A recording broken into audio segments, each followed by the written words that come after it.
Hey, yeah, once again, afternoon, folks. This time around, I'm coming with a bit of solutions to the questions that relate to equilibrium and limiting equilibrium. I hope my solutions are going to be in line with what we discussed earlier, as we were setting our platform or ground level for the calculations. Now, let's try and check. A particle of mass 2.5 kilograms is held in equilibrium on a rough plane inclined at 20 degrees to the horizontal by a force of magnitude T newtons. Now, making an angle of 60 degrees with the line of greatest slope of the plane. We will see the diagram given. Now, the coefficient of friction between the particle and the plane is 0.3. Now, find the greatest and least possible values of T. Well, the least or the greatest? Well, it depends on the direction that the object is about to take. Is it going up the plane or it's going down the plane? Remember from the previous notes that I was giving explanations to say, well, depending on the magnitude of the weight versus the driving force, you can easily tell which direction the object slides. Does it go up the plane or down the plane? So I'm going to try and enlist all the forces that we find on this particular object. We spoke about driving force, but this time around, because tension is acting at an angle, the parallel component to the plane is going to be T cos 60 degrees, and the perpendicular component to the plane is T sine 60 degrees. Then, depending on the direction that the object takes, we will tell where we have our friction. But because we were told the surface is rough, it means definitely friction is going to be there. But this object is on an inclined plane, hence we are going to say our weight, it takes the angle that's given there. It will more like center towards the can I say the perpendicular direction towards the center of the earth. But initially, we had our weight perpendicular to the plane. So this angle created as we lift the surface is going to have an angle equal to what we have there, 20 degrees. But now, in instance, this is our weight, which is mass times acceleration due to gravity. Right, here is our mass is 2.5. If we multiply it by 10, it means our weight is going to be 25 newtons. Then remember, there's an angle created. We're going to have two components of the weight. One is the parallel component to the surface. So it means our weight is going to be 25 sine 20 degrees. But we also have the perpendicular component, this one here, which is 25 cos 20 degrees. But remember, every object has got a force which is perpendicular to the plane. We call it the normal reaction force. So in order for us to find the greatest or least value of T, we are going to try and test two scenarios where first the tensional force is more than the weight. It means the object is likely to go up the plane. So if the object slides up the plane, it means friction is likely to be opposing. So first thing first, let's try and find the magnitude of R. Our R, if we check clearly, there are two forces which are facing upwards, but we only have one which is facing downwards. That's the perpendicular component of weight. So if I formulate an equation here, I'm going to have T sine 60 degrees plus R equal to the perpendicular component of weight, which is 25 cos 20 degrees. When I do my substitutions, it means T sine 60 plus mu, that's R. R we are saying is equal to, um, let's see, when I add these two, we are saying is equal to 25 cosine. So I'll make R the subject because that's what I'm looking for. So R, that's 25 cos 20. Let me go down a bit and say then my R is going to be equal to 25 cos 20 degrees minus T sine 60. Let's check. Still on this, we are saying if the object is going up the plane, but because it's stationary, then it means the driving force is equal to friction plus the weight component. So I'm going to come and say, but T, I think it's T cos this time around, T cos 60 degrees is equal to, well, we have the weight component, which is 25 sine 20 plus 25 sine 20 degrees um, plus the frictional force. And here we have the coefficient of friction, which is 0.3.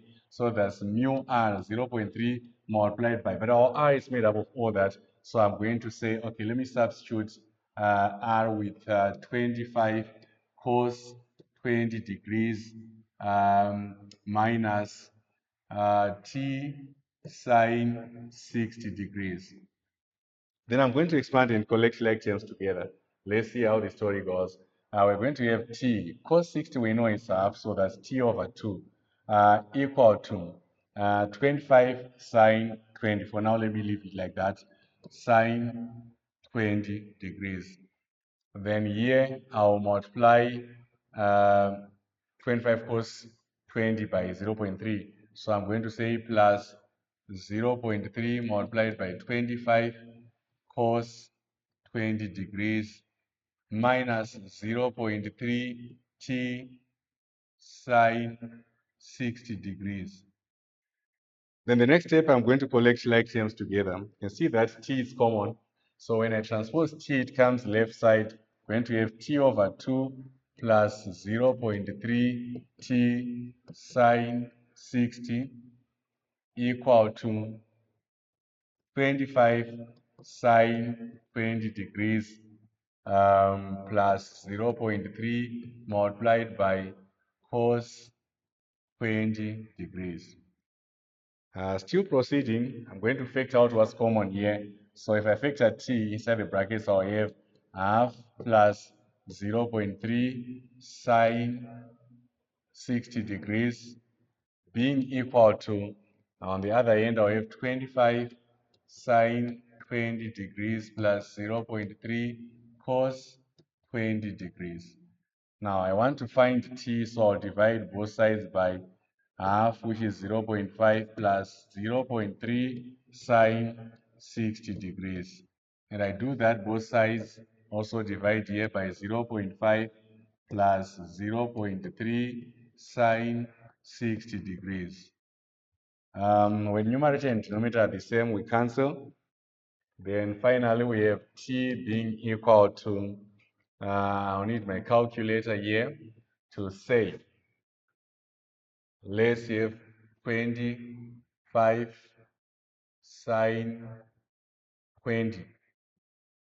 I think here I need brackets, so I'll open a bracket, 25 sine 20 plus 0.3, let me minimize, cos 20, 0.3 cos 20, I close the bracket, divided by, on the denominator, I have inside the bracket 0.5 plus 0.3, let me minimize, sine 60, sine 60, I close the bracket, let's check the result. Looks like one value of t is 11.6 to 1 decimal place, and remember t is a force, that's 11.6 newtons.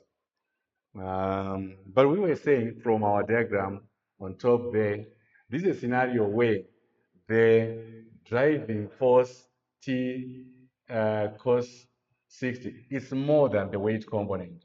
Let's try otherwise. If the weight component is more than the tensional force, then it means friction for this case is going to then oppose the motion like that. So on our equation, we are going to build it as 25 sine 20 being equal to friction plus t cos 60 degrees. So let me try go down with this, that 25 sine 20 plus f So let's check 25 sine 20. 25 sine 20 plus f equal to, this is a scenario where uh, the, let's double check, 25, no, this time around is t cos 60 plus f, that's this one that we need, f plus t cos 60. Apologies on this. F plus t cos 60 will be equal to the weight component, which is 25 sine 20. So that's 25 sine 20. Remember, friction is mu r, and our mu, we have it there. Our r, we calculated it. R, we got it as, when we did our equation here, it means this is our R. 25 cos 20 minus t sine 60. So it's 25 cos 20. Let me go here, say 25 cos 20. Then minus, let's check again up there, minus t sine 60. So that's t sine 60. So this whole part is the friction. Then we then say plus t cos 60, which we have here. This will be equal to 25 sine 20. Now, I want to expand the brackets so that I can collect like terms together. So when I open the brackets by multiplying everything by the coefficient 0.3, I'll end up having 0.3 multiplied by 25 cos 20 degrees minus 0.3 t sine 60 degrees plus t cos 60 degrees equal to 25 sine 20 degrees. Now, as I'm proceeding, I can see clear that t is common here. So I'm going to rearrange and factor out t. Inside the brackets, we will have cos 60 minus 0.3 sine 60 being equal to, I'm going to be forced to transpose this. So I'll have 25 sine 20 degrees, and this is positive. When I transpose, it gives me 0.3 times 25 cos 20 degrees. Then, like we did earlier, I'm going to divide both sides by the coefficient of t, which is cos 60 degrees minus 0.3 sine 60 degrees.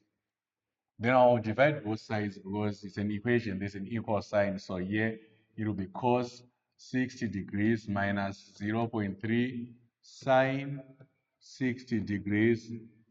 And when I do so, here numerator denominator cancels, so it implies my t will be equal to, let me bring my calculator this time around. I might push my calculator this side so that I properly see what to substitute in the calculator. So I'm going to do this, open a bracket, let's put on here, open a bracket. So on the numerator I have 25 sine 20 minus 0.3 times 25 times cos 20. Then I close the bracket, divided by, inside the bracket I'll have cos 60 minus 0.3 times sine 60, then equal. So I have 6.256. Now, to one decimal place, that will give me 6.3. So let's try and check. 6.3 newtons. So hence we are saying of these two values of t, one is bigger, that's going to be the greatest. So this is our greatest possible value that t can take. And when we go downwards, the smaller of the two is our least value. Right, so thank you guys. That was a solution to one first example of